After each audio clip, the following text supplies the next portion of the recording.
രണ്ടാമത് കാരാടൻ കുടുംബസംഗമം പരപ്പനങ്ങാടി വള്ളിക്കുന്നിൽ നടന്നു. പാണക്കാട് സാദിഖ് അലി ശിഹാബ് തങ്ങൾ ഉദ്ഘാടനം ചെയ്തു.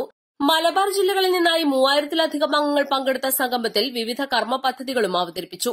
മലബാർ കലാപത്തിൽ ബ്രിട്ടീഷുകാർക്കെതിരായി പോരാട്ടത്തിന്റെ ചരിത്രമുള്ള കാരാടൻ കുടുംബത്തിന്റെ രണ്ടാമത് സമ്പൂർണ്ണ സംഗമമാണ് വള്ളിക്കുന്ന് NC ഗാർഡൻ ബീച്ച് റിസോർട്ടിൽ നടന്നത്.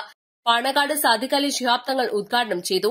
ഒരുമയുടെയും ഐക്യപ്പെടലിന്റെയും പ്രസക്തി വർദ്ധിക്കുന്ന കാലത്ത് കുടുംബസംഗമങ്ങൾ ഏറെ പ്രശംസനീയമായ ഒന്നാണെന്ന് അദ്ദേഹം പറഞ്ഞു. സ്വാതന്ത്ര്യസമര സേനാനികളുടെ കൂടി കുടുംബമാണ്. ഞാൻ കൂടുതലായിട്ടൊന്നും പറയുന്നില്ല, അതെല്ലാം കുറെ നേരത്തെ തന്നെ വിളിക്കുന്നവരാണ്. അതായത് ഈ കുടുംബസംഗമം അല്ലാഹു അനുഗ്രഹിക്കുന്ന ഒന്നാണ്. നമ്മളിപ്പോ ഒരു കുടുംബ സംഗമത്തിന് അല്ലെങ്കിൽ നമ്മൾ കുടുംബം ചേർക്കാനോ വേണ്ടി നമ്മൾ വീട്ടിൽ നിന്ന് ഇറങ്ങുമ്പോൾ പരിശുദ്ധ പ്രവാചകൻ പറയുന്നു, നമ്മുടെ കുടുംബം ചേർക്കാൻ വേണ്ടി, അതായത് കുടുംബ സന്ദർശനം ആ രീതിയിലൊക്കെ നമ്മൾ വീട്ടിൽ നിന്ന് ഇറങ്ങുമ്പോൾ നിങ്ങൾക്ക് അള്ളാഹുവിന്റെ മലായിക്കത്ത്, റഹ്മത്തിന്റെ മലായിക്കത്ത്, റഹ്മത്തിന്റെ മലക്കുകൾ അകമ്പടി സേവിക്കുന്നുണ്ടെന്നാണ്.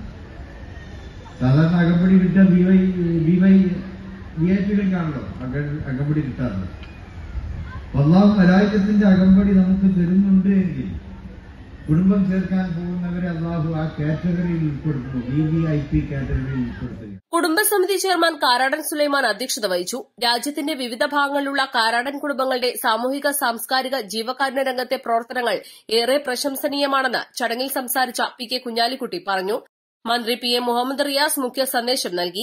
P Abdul Hameed MLA, KPM Majeed MLA, PMA സലാം, Tirurangadi municipal chairman KP Muhammad Kutty, Jamaat Islami Kerala അമീർ P Mujeeb Rahman, KNM secretary doctor Hussain Madavoor, പ്രമുഖ family trainer Sulaiman Melpathur, police inspector KJ Janeesh, Karadan Najeeb, MK Bava, Karadan Samad, Peechi Karadan, Kunhappu Karadan, Faisal Karadan എന്നിവർ സംസാരിച്ചു.